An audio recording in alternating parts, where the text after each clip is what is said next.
Fala galera, mais uma vez eu, Alexandre Magalhães, na resenha com Magalhães para falar dos times brasileiros nos campeonatos que estão em curso.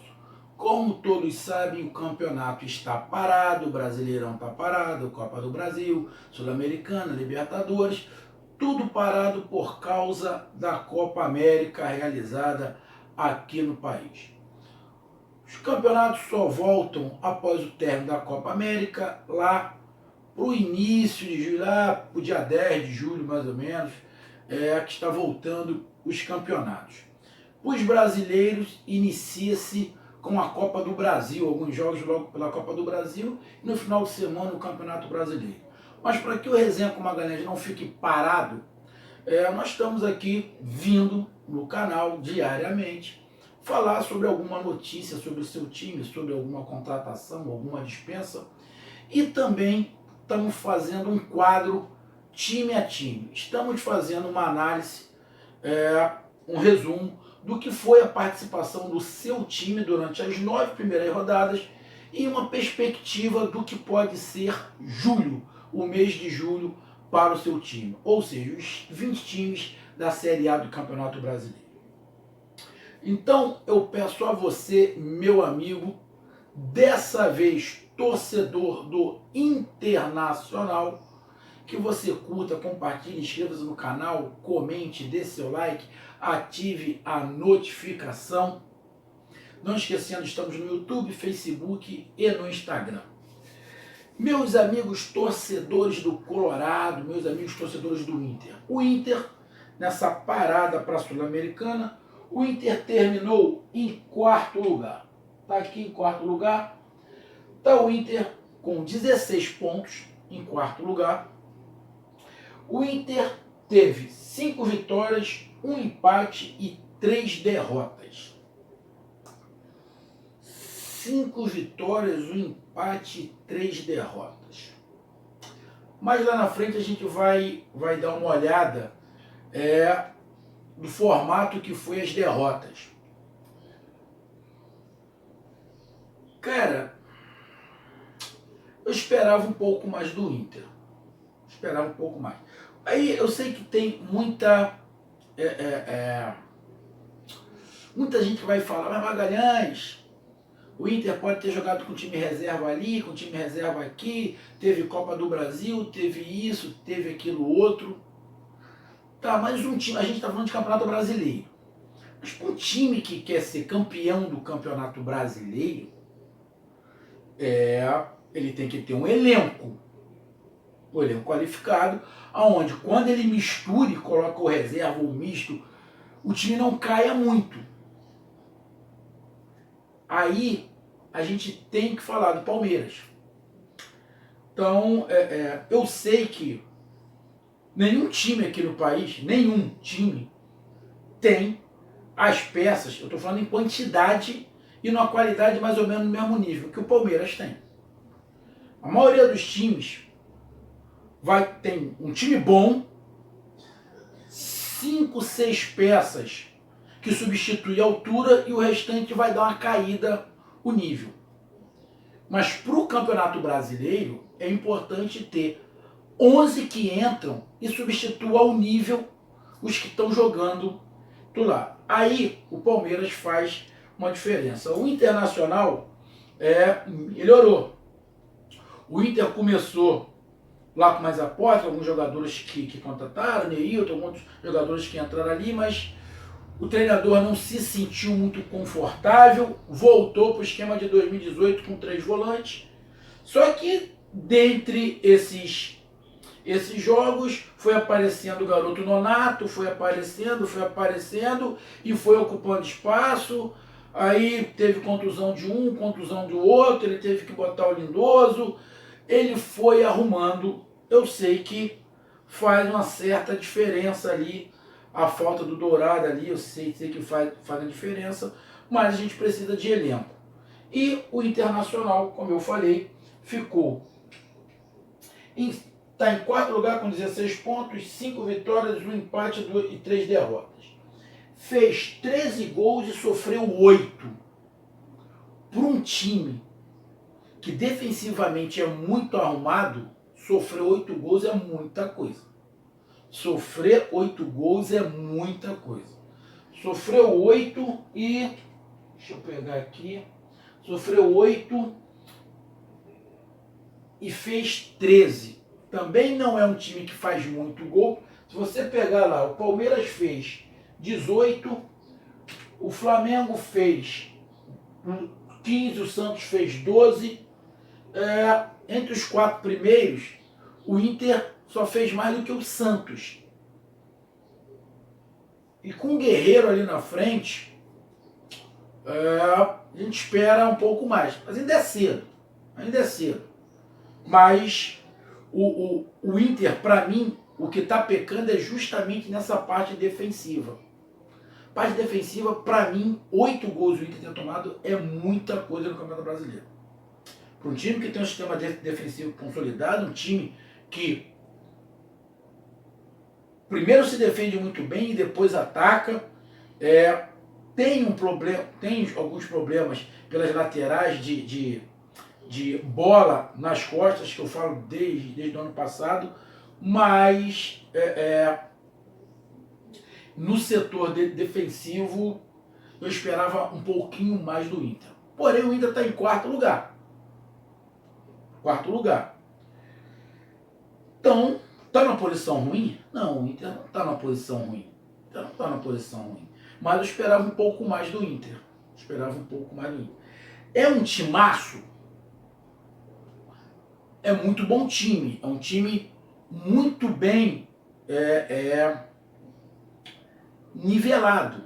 Defesa, meio e ataque. Todas as peças são espetaculares? Não. Falta de vez em quando uma qualidade, de repente um segurar a bola um pouquinho mais. Mas detalhes que se conservam com o tempo. Apesar do treinador já estar lá há um bom tempo, e são detalhes que vai de característica de jogador. Tem jogador com muita força, o Patrick, um jogador com muita força, o Edenilson, um jogador que chega muito lá. Quando joga o Lindoso, o Inter perde poder de marcação um pouco. O Lindoso até sabe sair a bola, mas tem um pouco mais de dificuldade.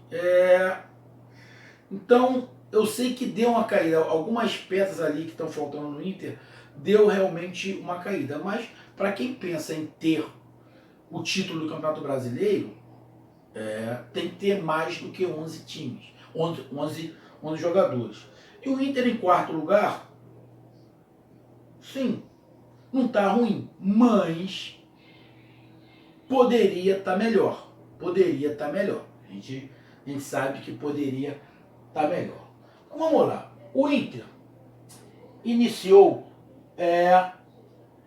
jogando o Campeonato Brasileiro fora de casa contra a Chapecoense. Perdeu de 2-0 para a Chapecoense. Aí jogou em casa contra o Flamengo, em maio. Ganhou de 2-1 do Flamengo. Saiu para jogar contra o Palmeiras. Perdeu para o Palmeiras de 1-0. 2 jogos fora e 1 em casa logo no início do Campeonato Brasileiro. 2 derrotas fora de casa.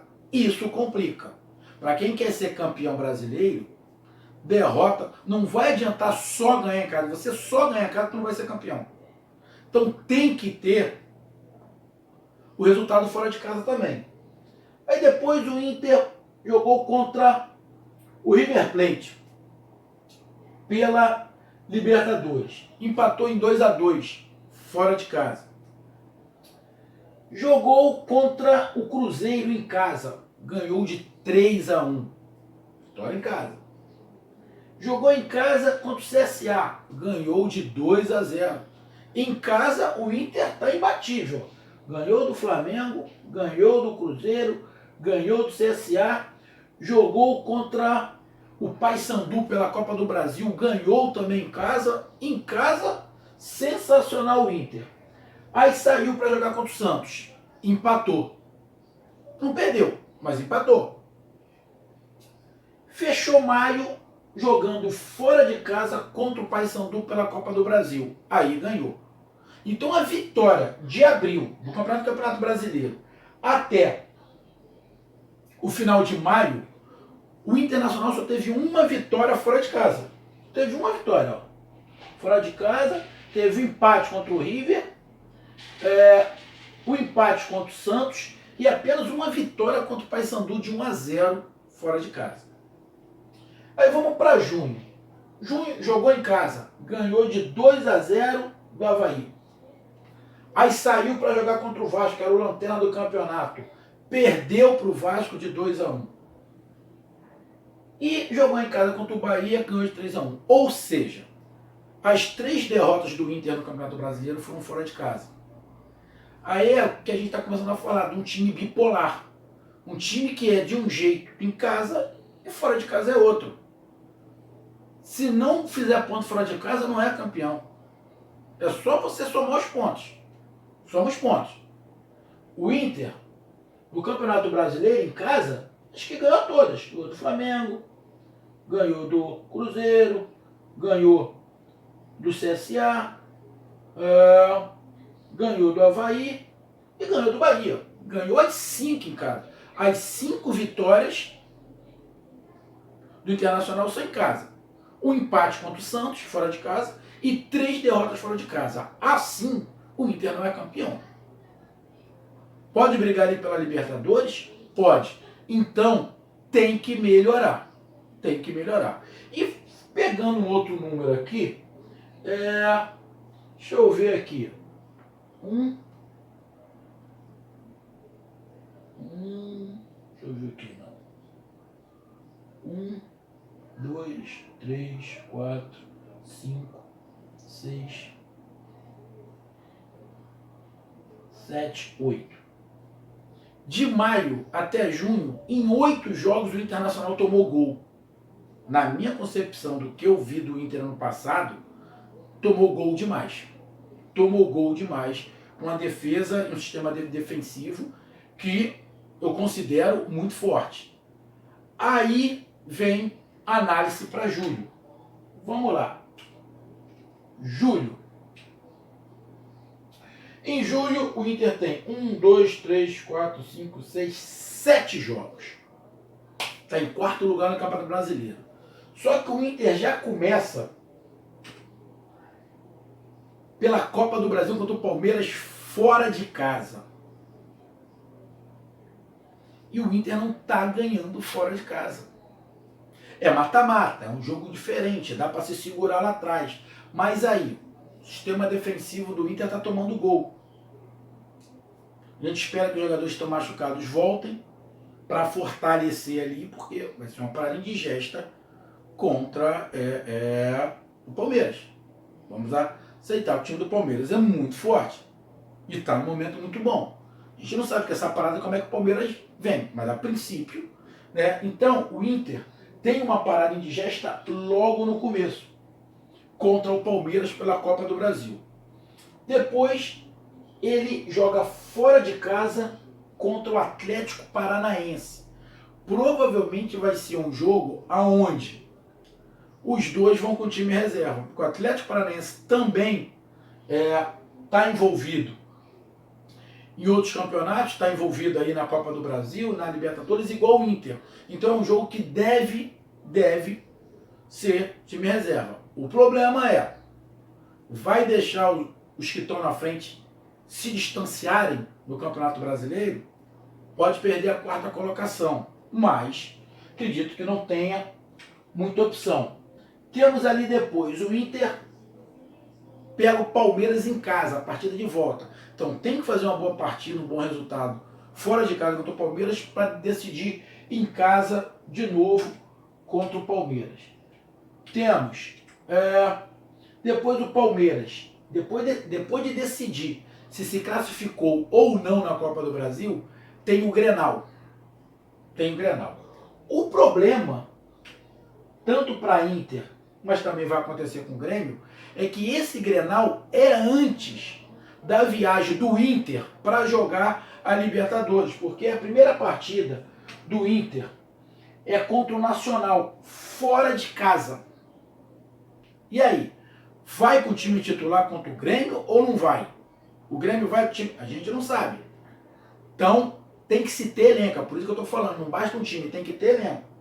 Depois disso, o Inter joga em casa contra o Ceará pelo Campeonato Brasileiro e continua em casa e joga a partida de volta contra o Nacional. Ele vai à primeira, joga fora de casa contra o Nacional e decide contra o Nacional. Ou seja, então em julho o Inter decide o seu futuro na Copa do Brasil e decide o seu futuro na Libertadores. Só que no meio disso tem o Campeonato Brasileiro e, para dar mais ingrediente, tem um Grenal, aonde tanto o Grêmio quanto o Inter estão na mesma situação, Copa do Brasil e Libertadores. O que vai fazer? O que vai acontecer? A gente não tem a menor ideia. O que eu digo de análise em relação aos números que eu vi é que o Inter precisa melhorar defensivamente, para mim está tomando muito gol, e o Inter precisa ser menos bipolar, tem que ganhar fora de casa. Principalmente no mata-mata. Tem que fazer resultados bons fora de casa, porque tem 2 mata-matas. Copa do Brasil e Libertadores. E se quiser chegar lá em cima no Campeonato Brasileiro, tem que fazer resultado fora de casa. O que o Inter ainda não conseguiu. O Inter não ganhou nenhuma partida fora de casa. Fez 5 partidas em casa e ganhou. E fez 4 partidas fora de casa, só teve um empate e 3 derrotas. Para mim, tá desnivelado o Inter. Poderia ser melhor. Se o Inter ganha uma dessas partidas fora de casa, o Inter estaria com 19 pontos. Estaria em 3º lugar na frente do Santos. Então, estaria em 3º lugar na frente do Flamengo. Mas não está ruim. Mas, para mim, sistema defensivo. E essa situação do jogo fora de casa que o Inter tem que melhorar. Então, meus amigos, essa foi a minha análise do Internacional das 9 rodadas. Expectativa para julho. Julho vai ser pesado, mas não é só para o Inter, não. Grêmio, Flamengo, Palmeiras. O Palmeiras, apesar de ter o mesmo número de jogos, mas o do Palmeiras está um pouquinho mais leve. Agora, Flamengo está pesado, Grêmio, Internacional, Cruzeiro, os times Atlético Paranaense, times que vão sofrer em julho, não vai ser só o Inter. O problema é como fazer. Não tem um elenco tão grande, tão qualificado, onde troque 11 entre 11, entra 11 e fique a mesma coisa. Então vai ter que ter uma mexida aí para tentar ir julho no nível alto. É uma parada difícil, mas não é impossível. Só aguardar para ver. Então essa foi minha análise. Conto com a participação de todos. Um grande abraço, até mais. Valeu, fui, tamo junto. Tchau.